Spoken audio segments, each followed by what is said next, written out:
p.m. Mr. Ott, will you please call the roll? Member Pierpont. Here. Member Orr. Here. Member Wyrick. Here. Member Matheny. Here. Member McClayster. Member Pratt. Here. Member Stocker. Here. 7 present. Excellent. All right. First up, Community and Economic Development that falls into my lap. Mr. Ott, will you go ahead and read the title? An ordinance repealing Chapter 1139 Industrial District Regulations and amending various provisions of Chapter 1137 Business District Regulations of the codified ordinances of the City of North Canton to update, modify, and clarify the regulations governing the city's business districts. This is a major.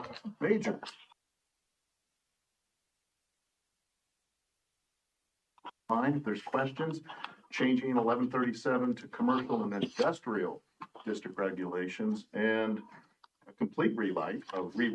So I'm going to throw it to admin if they would like to start with any comments. Is Marty on the phone? Marty's on the phone. The lead on this project from admin was Jason, and he's not here tonight, and Martin Van Gundy, and Liam was involved in the project. So I think Marty, if you want to, did you want to set up what it is, or you want him to tell? I would like to hear from Mr. Van Gundy. Okay. I think it's a major project. So how we got here? Oh, good evening. Yes. Yes. Okay. Yeah, so Liam really did the heavy lifting on this, but in short, this is, the big part is a consolidation of the business districts as well as the industrial. Of course, in the industrial, really all that's left that's zoned there is right around the Hoover property. And then, Liam, do you want to go into detail on the smoke shop portion of it and talk about that? As, like I say, Liam did a lot of the heavy lifting here. I don't want to take credit for his work. So yeah, one of the big changes is the explicit prohibition of smoke shops. So the definition for that is any retail establishment whose primary usage, which is 33% or more of either their stock in trade or in their floor space, 33% or more of products relating to non-tobacco nicotine, CBD, kratom, hemp-derived synthetic cannabinoids, your Delta-8s, Delta-9s. So any business that would have more than 33% of that would be prohibited. That's one of the major portions. Also with this is establishing a neighborhood business zoning designation. So the neighborhood business district is meant to be kind of a stopgap between the other business districts, the GBA, GBB, and residential neighborhoods. So this is meant to fit into those kind of middle ground areas, and they're meant for office buildings, light medical use offices, things that outside of normal business hours wouldn't be occupied, so there's not a bunch of people coming and going at all hours. And another part of that, with the creation of the neighborhood business designation, no parcels in the city would be forcibly rezoned as a part of this. This is a purely textual change. This is establishing it so in the event that a business that would fall into that neighborhood business category wanted to go in, the parcel could be rezoned to fit that use. As Marty had said, one of the other changes is working in the industrial district regulations. So currently under Chapter 1139, which we're proposing to repeal, that sets the limited industrial districts and the general industrial districts. And as Marty said, there's only a handful of industrial parcels in general left, none of which are the general industrial, the GI parcels. So really a pretty big portion of the code is no longer applicable to any property in the city. And then even more so to Marty's point, there's only 5 parcels with an LI designation. And all of which are contained in the Diebold complex. So having a whole chapter for 5 parcels is a little silly. So consolidating it into the overarching business district chapter made more sense, at least in our mind. Some of the other changes, just some expanded language across the chapter. So in the red lines that are attached, you can kind of see where some things that used to be 1 or 2 sentences got expanded into a whole paragraph. just to kind of make it a little bit easier to read and understand. And then, you know, by nature of combining all of the business districts into one here, it kind of makes it easy across the board for everybody to look. And especially as we make changes to things, we don't have to amend 3 different chapters to shore everything up together. There's been some procedure establishments for things not in the schedule of permitted uses, that basically gives director of permits and or the planning commission the authority to make designations for things that don't quite fit into the code, and gives the ZBOA the venue for appeals. So anybody that has a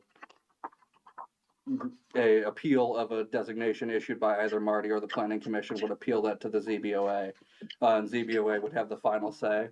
That aligns it a little bit more with the charter, and the responsibilities of the ZBOA in the charter. That is some height regulations, just making those consistent with the districts. So when everything gets combined, rather than just setting a flat, like no building shall exceed 35 feet, since we've lumped in the LI, that's not necessarily applicable. So the height regulations are set in a table rather than just a flat, don't exceed 35 feet. We worked in the drive-through / pickup window standards that were in the Main Street districts that you guys had passed last year. Worked that into these districts as well. Doesn't make sense to allow that only in the areas around Main Street. Why not everywhere? And this was just kind of a when in Rome opportunity for that. If we were already working on the chapter, we might as well work that in as well. And that's a pretty good summary of the changes.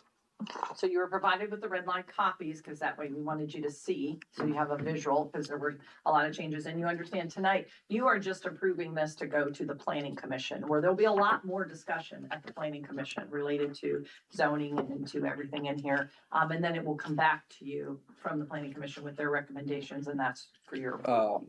Yeah, and then at that point, since it is a change to the zoning code, you guys will set a public hearing, which is usually a 30-day window.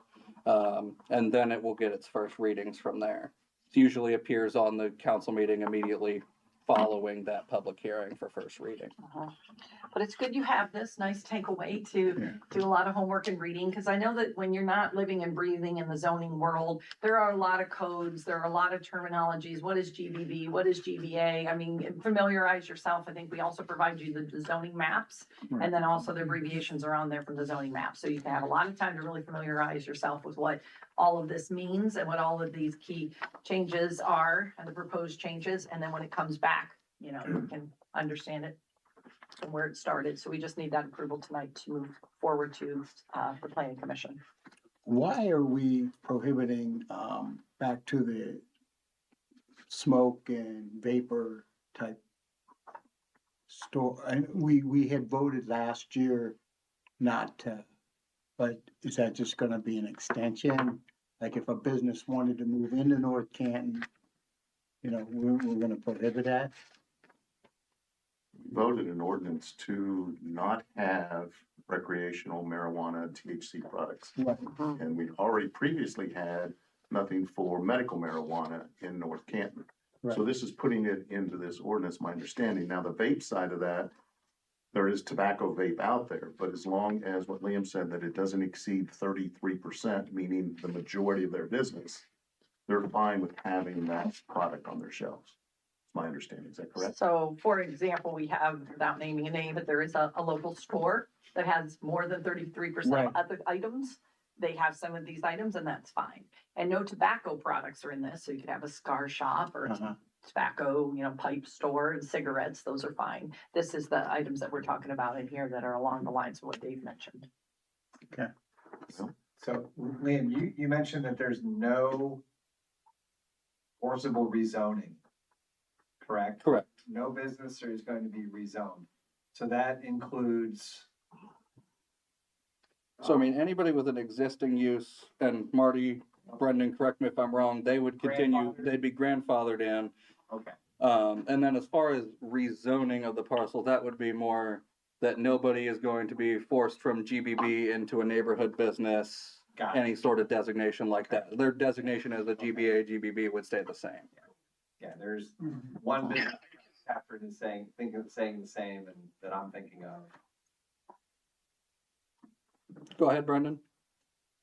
Yeah, just to clarify Liam's one point, anytime a property gets, the zoning that is already in existence changes and there's a legal use that's present, it becomes a legal non-conforming use under the city's rules.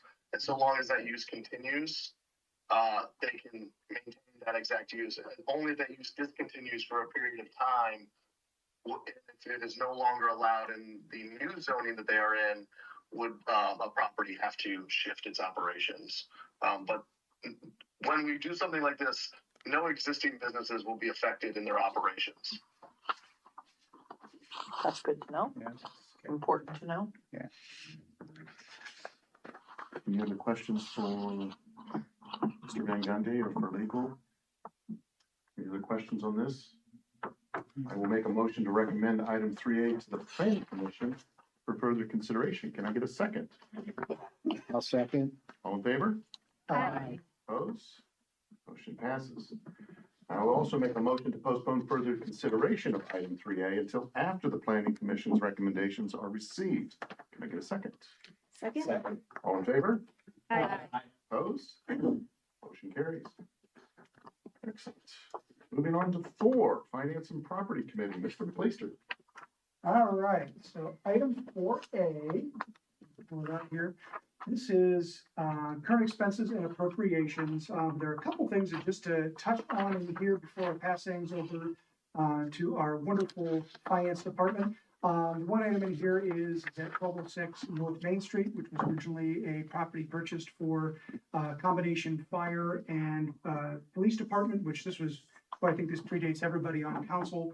That property has now been sold and those proceeds are going to go back into the capital improvement fund and they're going to be used or put towards the police department renovations, which Chief graciously took me through the other day. It looks fantastic. So the other item is going to be is there's also some additional money that is going to be tied to increases in insurance. And with that, I'm going to pass things over to our finance department and you can fill in the details.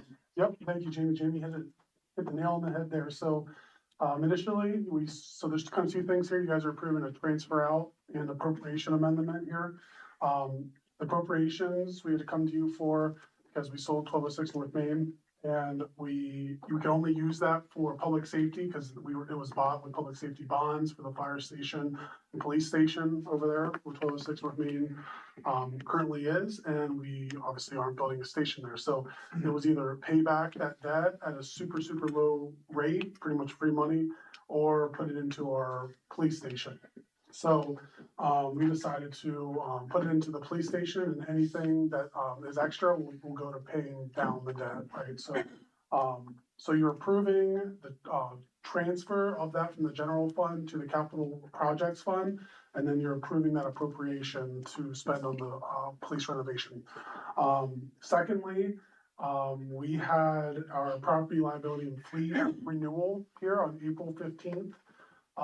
As you know, we had a fatality last year, one of the city employees, and our insurance got a hold of that and they increased the rate by 104%. And so it's very large increase. So we did cut in the budget, we did add like a 5 or 6% increase rate for this year, but obviously that doesn't touch this. So we needed to come to you guys to get some more money for property liability and fleet because it's just not touching what we put in the budget. But there's another side of that. So our insurance rep through Assured Partners is trying to get us into a different policy with a different company called Ohio Plan. So we're hoping to be able to get into that within the next 3 months, and we're hoping to see that they'll accept us and give us a lower rate. So that's kind of what we're trying to do at this moment. So that's that, and then we have a $100 donation to the police donation fund. So yeah, that's the appropriations. Jim, thank you so very much. So with that, I would make a motion to move item 4A to the council agenda. Is there a second? Second. All in favor? Can I ask a question about that? Just about if Jim's able to answer it. Do you know when we found out that there was gonna be an increase on the insurance? So we just found out a couple weeks ago, a few weeks, 3 weeks ago, maybe, not even a month ago. Okay. So, All right, thank you. Yep. We have a motion and a second on the floor. All in favor? Opposed? Motion carries. All right, item 4B is also mine, and so this was, an interesting one, and again, I'll, let Jim or the administration, fill in, but the basic gist is when the city has real property or property in general, the only method for dispensing of it would be through an auction, with the exception of property that we can transfer to the CIC. That can be problematic because there can be additional time and additional steps in place to dispose of property. So there really are not many options to dispose of this property. So what this item will do is, because we are a, what we call a charter city, I couldn't think of the word, my gosh, my brain's fried today. A charter city, we're able to make our own rules, and this will allow us to sell, lease, and dispose of real property. Those things will come to city council. So if we have a parcel of land, it will not have to go to auction or to the CIC. It'll simply come here to city council for us to approve the sale. So I think I kind Yeah. of things. Jim, do you have anything to fill in? Yeah, I don't know much more I can add. So yeah, so we're a little limited in terms of what we can sell, property. Right now, it usually goes to the CIC and we sell it that way. So this will allow flexibility for the city to be able to sell property through, RFP, not just an auction. And then there's other methods we'll be able to sell it. I don't know if Brendan wants to go ahead and add any more to this. Yeah, I'm happy to. Basically, it's kind of a best practice move. A lot of charter cities, through their codified ordinances, give themselves the necessary flexibility to transact with their own property through the approval of city council, however they see fit. So absent doing something like this, you are stuck with, in our case, we adopted a policy years and years ago that limited us to auctions. But without this, you're stuck with the statutory requirement of competitive bidding. Still an option, doesn't really work for land transactions at all, so almost no one does it. This will allow us to use all of the specifically enumerated options, things like requests for proposals, transactions directly with other governmental entities, but then very importantly, includes catch-all language that any process that city council would authorize, which would allow for direct sales. Importantly, an option that cities should have. Still would be a public process, still will require city council approval for any disposition of property, still will have plenty of transparency, but the city now has as much flexibility as possible to tailor a transaction to the needs of the city and whatever the needs of that particular transaction are. So it really just is kind of a best practice for governmental entities that are charter municipalities that can do this. Perfect. Thank you. And I think one of the things that I will add is just so we're all clear, this is for real estate. This is not for dispensing of old squad cars or old backhoes or fire trucks like we've done in the past. That would still follow the traditional procedure in the past, going to auction. So, any questions or comments? All right, with that, I would I'd make a motion to move item 4B to the council agenda. Is there a second? Second? All in favor? Uh, Opposed? Motion carries. Rather short meeting this evening. I will make the motion that we adjourn. Can I get a second? A second. All in favor? Aye.